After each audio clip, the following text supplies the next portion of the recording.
Alors le préfet me dit, on casse et on discute après.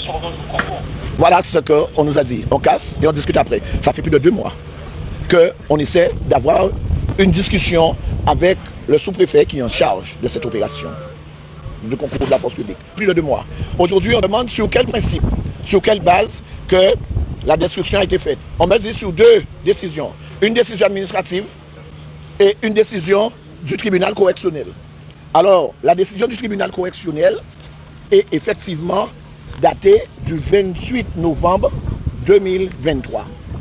Cette décision-là ne donne pas le droit à l'État de démolir. Il dit que Nicolas Semar doit démolir. Et chaque jour qui passe et qu'il ne démolit pas, il aura une astreinte. De 500 €. D'accord? Et le préfet a décidé de liquider cette astreinte-là alors que la loi ne lui permet pas. C'est le juge d'exécution qui doit liquider l'astreinte. Le préfet a décidé de liquider l'astreinte et d'aller demander à ce que Nicolas Semar puisse payer. Aujourd'hui, on ne se pose pas de question sur ça. La deuxième décision administrative est basée sur une contravention sur les parcelles AO 989 et AO 1070 et Nicolas Semar se trouve sur la parcelle AR 137. Voilà ce qui se passe en Guadeloupe. Donc nous sommes en ce moment avec Xavier Lefort, préfet de Guadeloupe. Tu me dis quand tu es prêt. Ça tourne, c'est bon. Alors, monsieur Lefort, la décision finalement de démolir le cabana a été prise. Pourquoi? Bien, tout simplement parce qu'on a 2 décisions de justice. Une décision de justice du tribunal judiciaire de Pointe-à-Pitre et une décision de justice de la cour administrative d'appel de Bordeaux qui ordonne cette exécution. Et dans cette affaire, effectivement, l'État a fait preuve de beaucoup de patience parce que ça fait déjà 3 ans, 2 ans et demi que ces décisions ont été rendues. Il appartenait au propriétaire du Cabana Beach de les exécuter.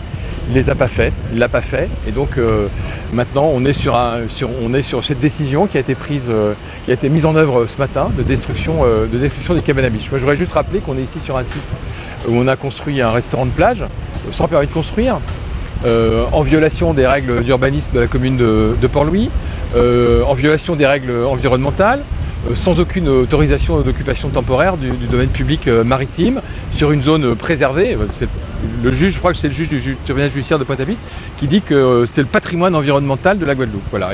Et beaucoup de patience, beaucoup de solutions alternatives qui ont été proposées au propriétaire du Cabana Beach. Le maire de Port-Louis l'a rappelé tout à l'heure, de pouvoir déménager à 100 mètres de l'autre côté, là où se trouve le village artisanal. Voilà. Donc tout ça n'a pas été fait.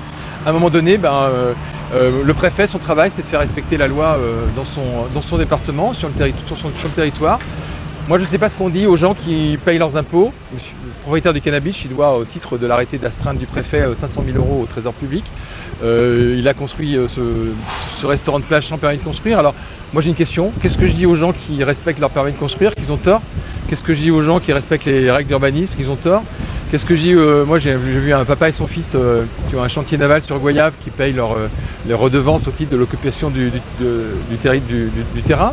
Voilà, c'est compliqué, c'est cher. Qu'est-ce que je leur dis? Qu'ils ont tort parce qu'effectivement il suffit d'être là et puis d'être un peu menaçant pour que finalement on s'astreigne, on s'affranchisse de toutes les règles de droit. Ben non, c'est pas comme ça que ça fonctionne. Voilà, et donc ce matin, force est restée à la loi, avec encore beaucoup de patience. Le jugement du tribunal judiciaire de Pointe-à-Pitre, il date de novembre 2023, la décision de la cour administrative d'appel. Donc on a laissé le temps aux choses pour se faire.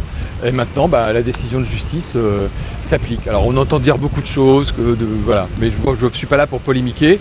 Je suis là effectivement pour rappeler à tout le monde que sur le territoire de la Guadeloupe, les règles de la République s'appliquent. Alors pour bien clarifier, puisque le LCDM a pris la parole tout à l'heure, pour dire qu'il y avait un vice dans la procédure et que la parcelle qui est en cours de destruction n'est pas la parcelle concernée. Non. Alors sauf effectivement à ce que les juges disent n'importe quoi.